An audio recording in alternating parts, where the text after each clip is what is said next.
This is Gail. And this is Susie. Leavening agents cause baked goods to increase in volume or rise, such as in bread, quick breads, or cakes. Leavening agents do this by producing carbon dioxide, a gas. The gas expands and attempts to rise to the top of the baked good, stretching gluten as it goes. Imagine this is a bubble of carbon dioxide rising from a leavening agent, such as yeast. And here is some dough in which the gluten has been properly developed because it's been sufficiently mixed or kneaded. As the carbon dioxide rises, it becomes trapped inside the dough and it stretches the gluten. Then, as cooking continues, the protein in the dough becomes firm, and this provides the structure of the final product. There are three types of leavening agents: biological, chemical, and physical. Yeast is an example of a biological leavening agent. Yeast is a living organism. It feeds off of recipe ingredients such as sugar and starch to produce carbon dioxide for leavening. Chemical leavening agents also produce carbon dioxide. Baking soda is an example of a chemical leavening agent. However, baking soda cannot produce carbon dioxide by itself. It must be combined with an acidic ingredient. Common acid ingredients include cream of tartar, buttermilk, vinegar, or fruit juice. Watch what happens when we combine vinegar with baking soda.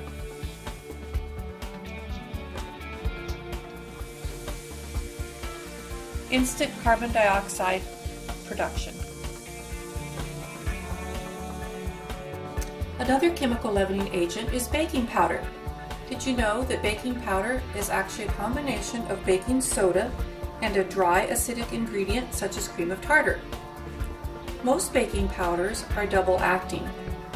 That means that they produce a little bit of carbon dioxide when initially mixed with liquids, and then more carbon dioxide during baking. Let's watch what happens when we combine a little bit of water with baking powder.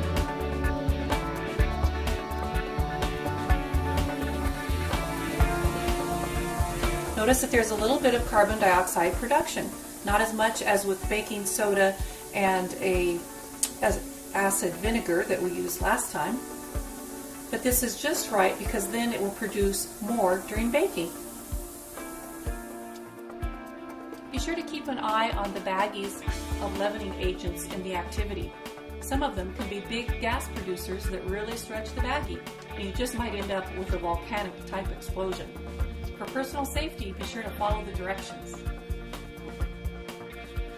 Physical leavening agents include air and steam. For instance, when egg whites are whipped or beaten, air gets trapped in the egg whites. As they cook, they become firm and provide structure to the product. Liquid ingredients heat up during baking and change to steam, expanding and stretching the gluten. Leavened products include most baked goods, such as bread and scones. Leavening agents make foods that are light, airy, and really easy to chew. Unleavened baked goods do not contain any leavening agents. Examples include tortillas and pita bread, which have a dense, chewy texture. Here's an example of a muffin in which the cook forgot to put in the leavening agent, the one on the left. Quite a difference from the one with leavening on the right.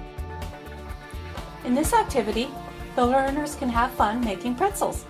Pretzels are a leavened food product that originated more than 1,000 years ago. The leavening agent in pretzels is yeast, just like in bread. Without the leavening, pretzels would be hard as a rock.